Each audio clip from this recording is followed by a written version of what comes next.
This is the story of Stefan Breitwieser, who stole nearly $1.5 billion worth of paintings. When you think of a high-dollar art heist, you might imagine a Hollywood Carper movie starring a suave conman who steals for profit and glory. However, Stefan is exactly the opposite, a one-of-the-kind, modest man who stole for his love of art. Let's go back to where it all started. In 1995, while working as a hotel waiter and kitchen hand in Basel, Stefan, then in his 20s, spent his time off exploring art auctions and small galleries around Europe. It's safe to say he had a raging passion for art, so much so that he travelled to Gruyere in Switzerland to visit Gruyere Medieval Castle with his new girlfriend Anne-Catherine Crankless in order to look at the exquisite art on display. As the couple strolled through the ancient corridors, one particular painting caught his attention. This was no other than the portrait by German painter Christian Wilhelm Duretsch. While looking at the painter, Stefan experienced a weird urge that we all have from time to time.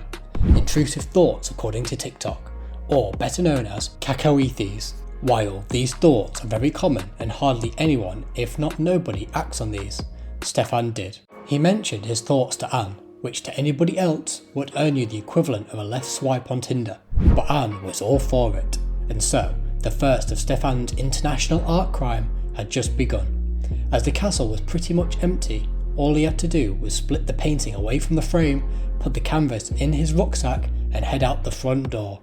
He had then just stolen his first painting with nothing other than his bare hands. Covering the span of 6 years, Stefan went on to steal 200 museum quality pieces from 172 galleries, museums and churches in 7 different countries.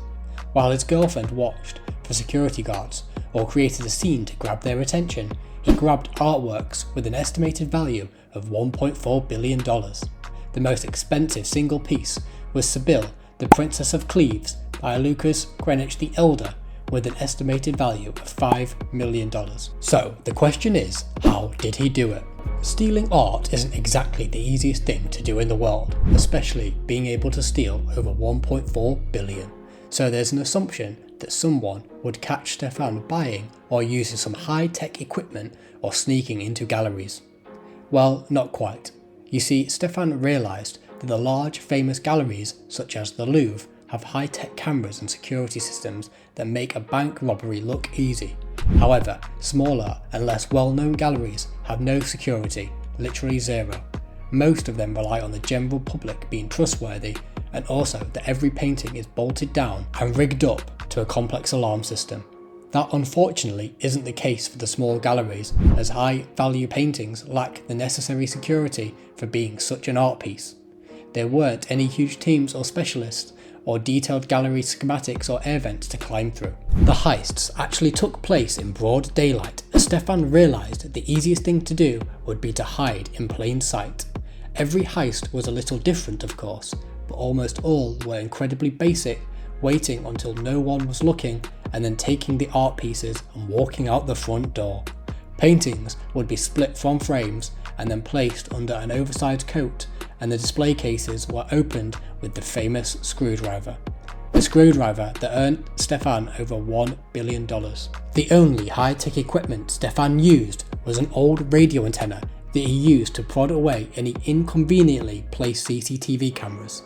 In fact, these methods were so effective that he was often able to steal from the same museums and galleries multiple times in the space of a few weeks. He used multiple disguises to ensure he wasn't recognised by the gallery employees, and whenever he was questioned, he was insanely calm under pressure, destroying any suspicion the workers had. There is actually a variance in the reported amount Stefan stole, with the New York Times quoting $1.9 billion. If that was correct, in 2001, when his heist career came to an end, he would have been amongst the top 250 richest people in the world. Not that you would have known about this at the time though, as himself and his girlfriend Anne were reportedly broke. He was working as a waiter and Anne was a nurse. Reportedly, money was so short that Stefan's mum would offer to help out covering bills such as food and petrol money. Was this some kind of front to eliminate suspicion, or did Stefan actually have no money And if so, what happened to all of the art he stole? Well, it turns out they appeared broke because they actually were. Despite having well over $1 billion of fine art, the couple were extremely poor. So what happened to the art they stole? Well, Stefan never sold a single piece of art. He didn't plunder Europe's galleries and private collections for profit. He instead kept them in the attic of Stefan's mum's house that the couple shared together, all because he simply wanted the pleasure of owning such exquisite pieces of art. And who can blame him when you're waking up to a double portrait of Eleanor John Frederick of Saxony and his wife Sibylle of Cleve, which was stolen by Stefan. Now, you may be thinking that Stefan is an idiot for being broke while sitting on all of this art, but this is actually why he was able to steal so many pieces in the first place and never get caught. As Stefan's goal was just to enjoy the art and not become filthy rich, he never had to find a buyer. You can't exactly just list a rare piece of authentic art on Amazon and deliver it the next day. The market for such art is extremely rare, and in order to find a buyer, you would probably have to out yourself that you are selling a piece of stolen art, which is arguably harder than stealing the art in the first place, dramatically increasing the chances of getting caught. As there were no leads from the sales, if the police didn't catch him in the act, then they would never be able to catch him, allowing Stefan to be anonymous for years. That was until his own greed let him down, as Stefan was finally caught red-handed in 1997 at a private gallery. The couple had been given special permission to visit the gallery by its owner, who chased the pair to Stefan's mother's car upon realising that the painting had gone missing. Authorities also found another stolen piece of art in the car, but as this was only Stefan's first offence in Switzerland, he was given an 8-month suspended sentence and banned from entering Switzerland. Despite his brush with prosecution, Stefan continued to steal art and even tried his luck by stealing pieces from museums that he had targeted before. His fingerprints were recorded when he was caught, so from then on he always used gloves when he would steal his paintings. Although he'd ridden a long wave of good fortune, Stefan's luck ended in November 2001 when he was caught leaving the Richard Wagner Museum in Switzerland with a bugle dating back to 1584. The bugle was one of 3 of its kind and had a value of £45,000. Stefan stole the item but left behind a latex glove he used. As Switzerland had already had his fingerprints when he was caught, he knew that he was about to be found. The only thing Stefan could do was go back the next day to get the glove. It was decided that Anne-Catherine, his girlfriend, would scour the museum for the glove, and Stefan would walk around using a disguise and cause a distraction, pulling away the security guards. Unfortunately, Stefan was spotted by a local journalist who saw him at the museum the day of the theft. The police were called and Stefan was arrested for a second time. To begin with, Stefan didn't seem concerned. After all, he'd been caught before and virtually got away with it, so all he had to do was convince the police he was a first-time offender and that he was remorseful for his actions.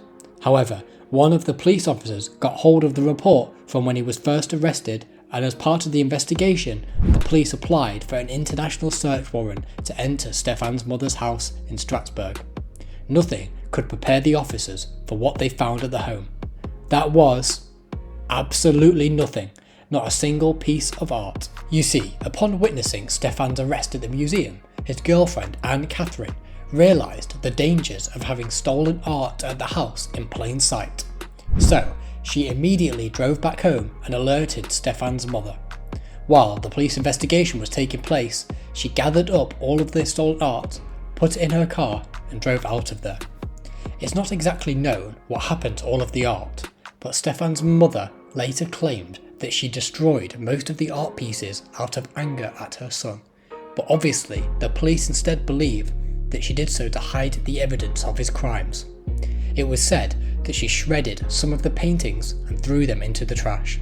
Other works, such as the pottery, jewels, figurines and a 17th century crossbow, she tossed into the Rhone-Rhine Canal. And you know, the millions of dollars worth of art. Well, she allegedly burned them on what could have been the most expensive bonfire in the history of the world. Had the Rhone-Rhine Canal just been a little deeper, Stefan might have once again gotten away with it. However, some pieces of the decorative items Stefan's mother through into the canal, washed up on shore, being spotted by hikers. They reported this, and the canal was searched by divers who discovered all of the items that were disposed of. Of course, at this point the police had no idea how all of it ended up in the canal, but officers interrogated Stefan nevertheless. They showed him pictures of the paintings that they had found. From then, Stefan knew his run was all over. Stefan confessed to the thefts, giving a detailed itinerary of the works that had been stolen to the police. So what does an international art thief stealing over $1 billion worth of paintings get as a punishment? Hands chopped off? Being stoned to death? No. Unfortunately, this story doesn't have a happy ending. Following the investigation, Stefan served just 2 years in Switzerland before being extradited to France. In a Strasbourg court in January 2005, he was then sentenced to 3 years in prison, but served just 26 months. Sadly, the day before his sentence, he attempted suicide by hanging, but was stopped after another inmate alerted guards to his intent. Subsequently, Stefan's mother was sentenced to 3 years for destroying the pieces, but served just 18 months.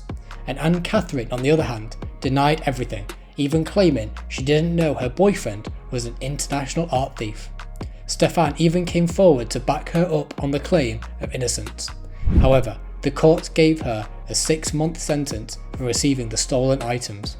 She spent just 1 night behind bars. Following the case, 110 of Stefan's beloved artworks were recovered, while 60 remain unaccounted for, and others were certainly destroyed by his mother.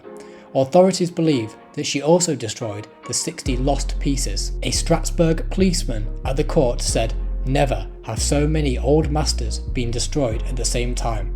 The works can never be replaced."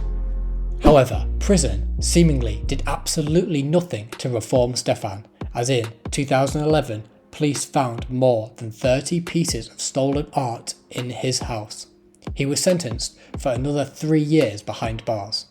Then, in 2017, he was arrested again after trying to sell a paperweight on eBay stolen from a museum in St. Louis. Safe to say, Stefan fell off. But, fallen off or not, Stefan Breitwieser goes down in history as the greatest art thief to ever live. This has been 5 Minute Mystery. Thank you for watching.